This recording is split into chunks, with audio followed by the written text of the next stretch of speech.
Hey Scorpio Risings, this is Astro Dim here doing your October 2018 Astro Tarot reading.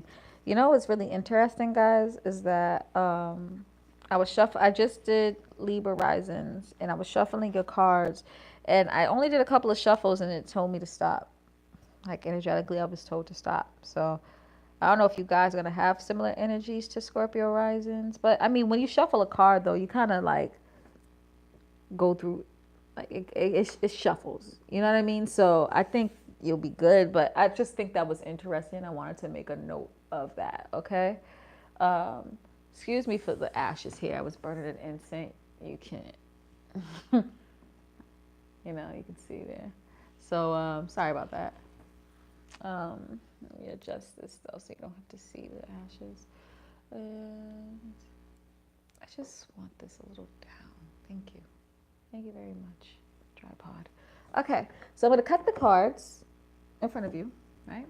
And then I'm going to do the reading, okay? So, Aries, Taurus, Gemini, Cancer, Leo, Virgo, Libra, Scorpio. Okay.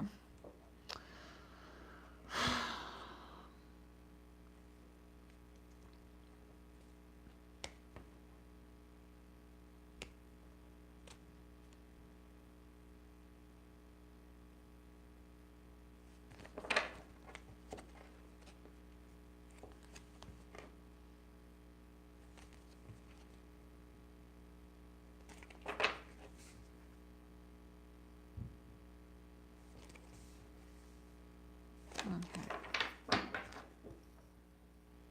All right. I'm going to pick from the bottom for the overall. Nope, nope, nope. Yep, I'm sorry. I'm going to pick for the bottom for the overall card, and I'm going to go from the top, okay? So the overall energy, Scorpio Risings, is the Devil card. What are y'all doing? Oh, no. What are y'all doing? What is going on? Okay, let me adjust this real quick. Jeez Louise. Okay. First card, Three of Pentacles for the first house. Second, Ten of Swords. Third, Ten of Cups. Fourth, Two of Swords.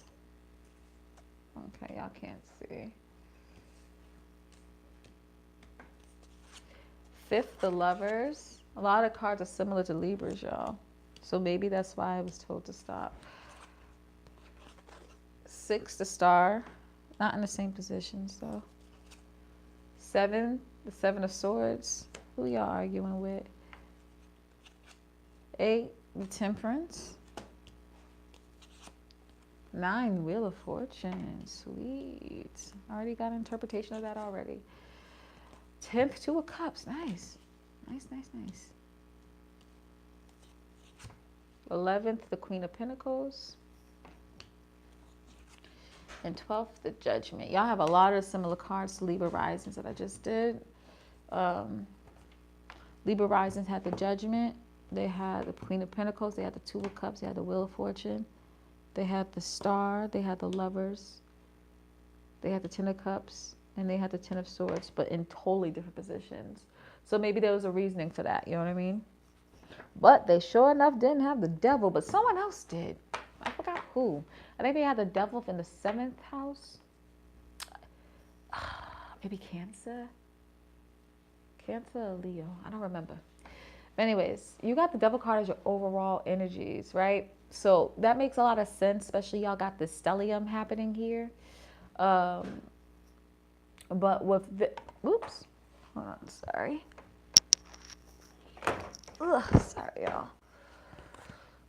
But with you having the Devil card for your overall energy for October is showing that you have some things that you need to adjust and fix.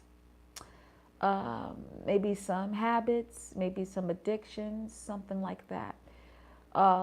And you are being forced to address them, and it's shaking you up, and it's kind of making you feel like, oh, I'm dancing with the devil, and I know that's what's best for me. And it's like a kind of like a self-realization type of moment. That's what I feel like y'all are doing, and because y'all have a lot of energy in y'all's first house, okay?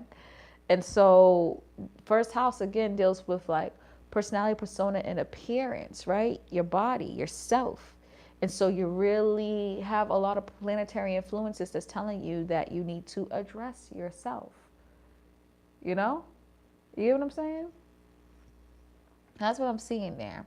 So, you just are really addressing a lot of issues that you have, and just like maybe this is the actual self-realizing moment for this month. And then maybe towards the end of the month you're like, okay, there's things that I need to fix.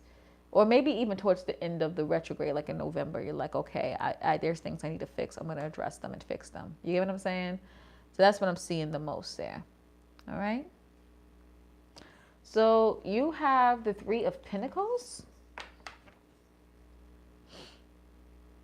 for your first house, which again is appearance of personality and persona.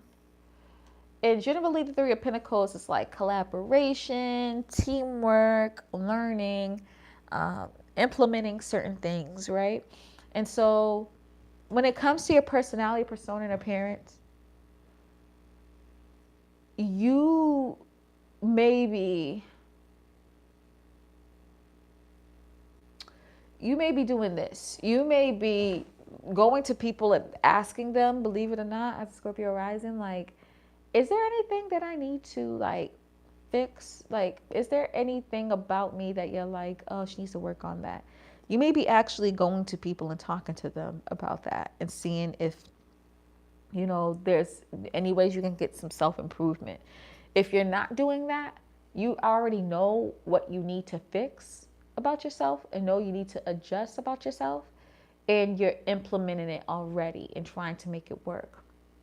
But this is all connected to intimacy, right? And intimacy is technically teamwork, is you and another person. It's you being emotionally bonded to another person, or financially bonded to another person if it's financial intimacy, or sexually bonded to another person if it's romantic intimacy. You get what I'm saying? It's just the bondedness. That's what intimacy is, being bonded with someone, right? And so that might be the teamwork there, right?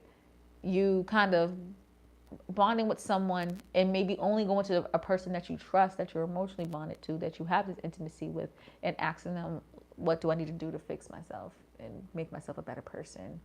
Maybe asking for advice, like, I have this issue, do you have any advice on how I should handle it? Which is so different for a Scorpio rising, because they usually don't do that, but you're doing it. And the reason why you're doing it is because you have so much energy in Scorpio right now that you're like, okay, something's got to give, I need to fix it.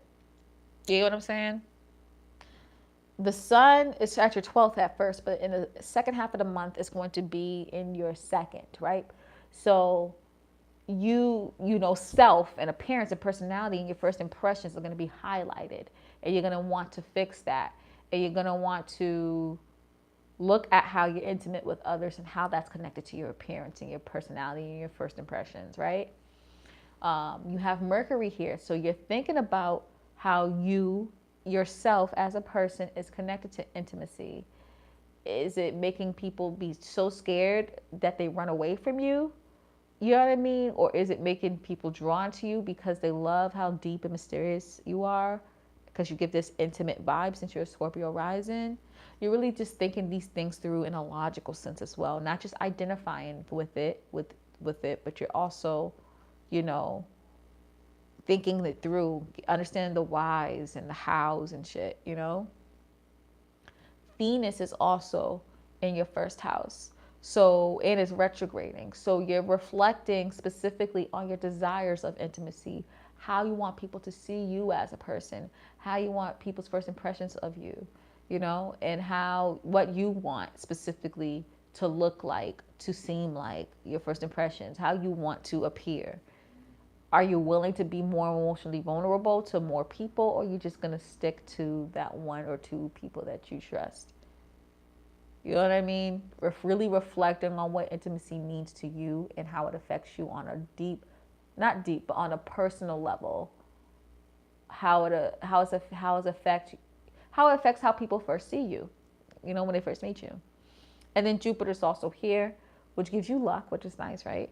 But it's also too, um, well, one thing I feel like I have to say, be careful not to overindulge. When Jupiter's in your first, people tend to overindulge. So I just want to give you that. It gives you luck, but then you kind of like celebrate too much.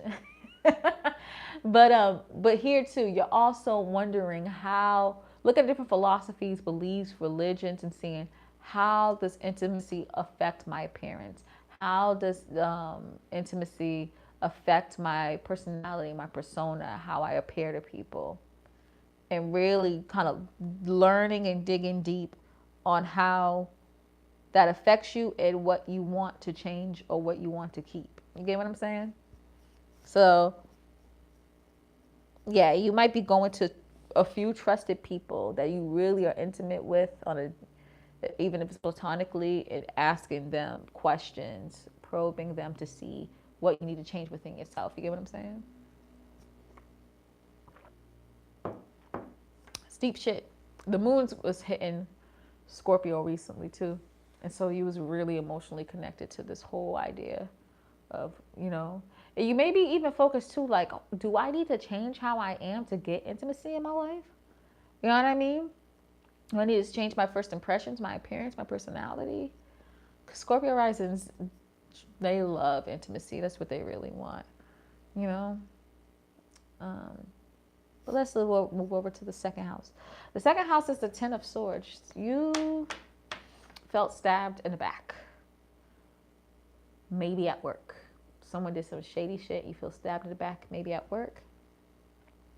Or someone stabbed you in the back and really, it doesn't matter if it's from at work or not, but really made you doubt your self-worth. It kind of led to you thinking like, am I worth all of this?